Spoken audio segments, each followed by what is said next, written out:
I remember one of my favorite movies when I was little, Conspiracy Theory, with Mel Gibson, Julie Roberts, and the guy from Star Trek, Jean-Luc Picard. I don't know his name though. Patrick Stewart, maybe? I don't remember. And Mel Gibson had a CIA flag, you know. There was like a, it was like a big fun action comedy schizophrenic movie.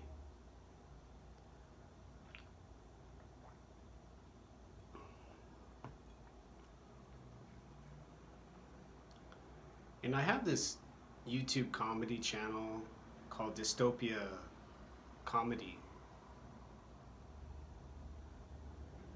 Dystopian comedy.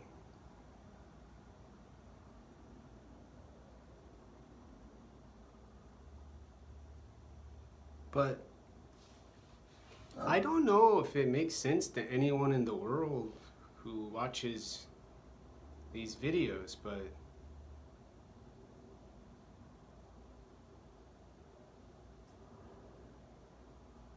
wouldn't you want? I mean, you could have anything. You could have a plant for a dick.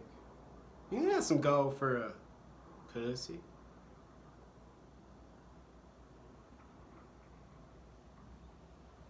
But you make decisions to cause disruption. You cause perfection with your voice, with your behavior, with your movements, with your politics, with your grand beauty.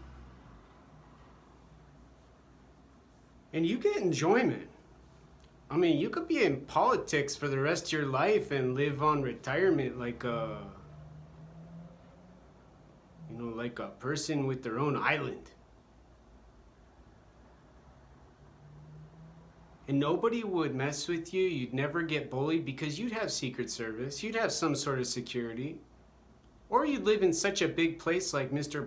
Barack Obama, Mr. former President Barack Obama, where you gotta know how to land a UFO over there to meet the man. Or win the lottery, go to the White House, drop off your dissertation called Psychological Cognition and say to the President of the United States of America, Donald Trump, hey, I think this might help people. Would you help me get to school and figure this out, or, donate some money to my YouTube channel?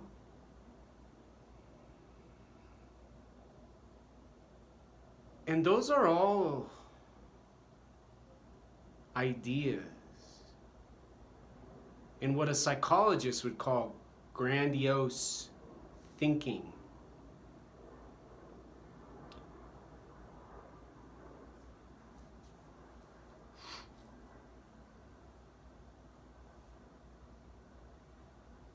But important for some people, because some people do too many drugs and they think that they have a cactus dick. Or they smoke so much crack they listen to their neighbor turn on the heat and they start hitting the wall when it happens.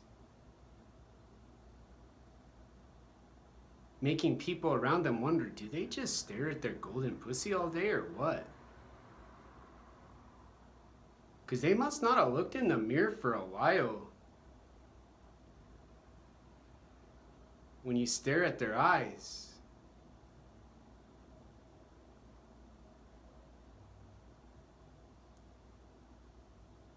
and the depression with dystopian comedy has to do with creation. The neurophilosophic underpinnings, sure, they can go out there into the world, or they can go out the door and into a new home. And maybe the dystopian comedy turns into Frantic Susie needs a vacuum cleaner. And my mom's like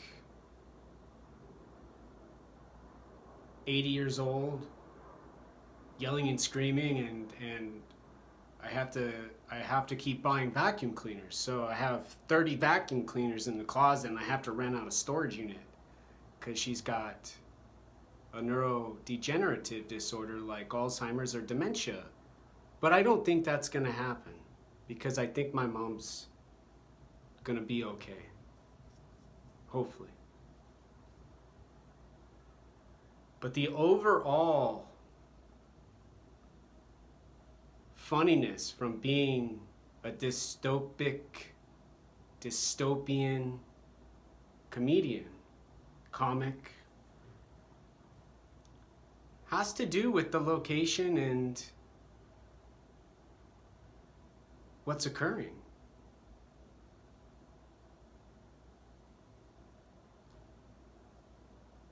I don't ever hear my mom laugh in Little Rock, Arkansas. I don't ever hear someone in Texas say, hey, let's go mess with some people. I don't ever remember in Arizona hearing a siren, hearing a voice, hitting on my wall and getting so frustrated. I don't ever remember being afraid to go to McDonald's because I might get shot by some thug gang member who wants to make money.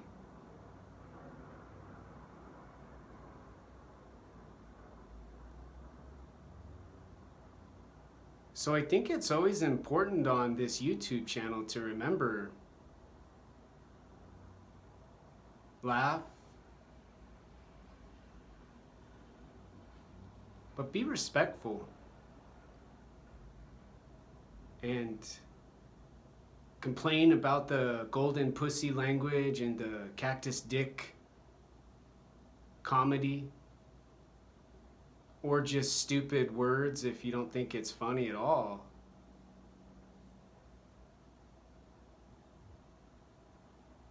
And then recognize, does it match up for where you live? Where you call home?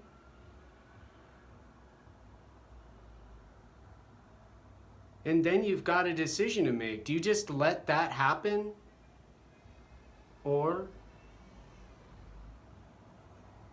do you have a happy house and a good life? And declare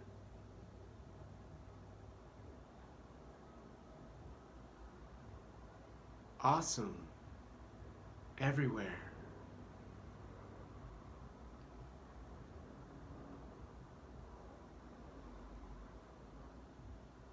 And if so,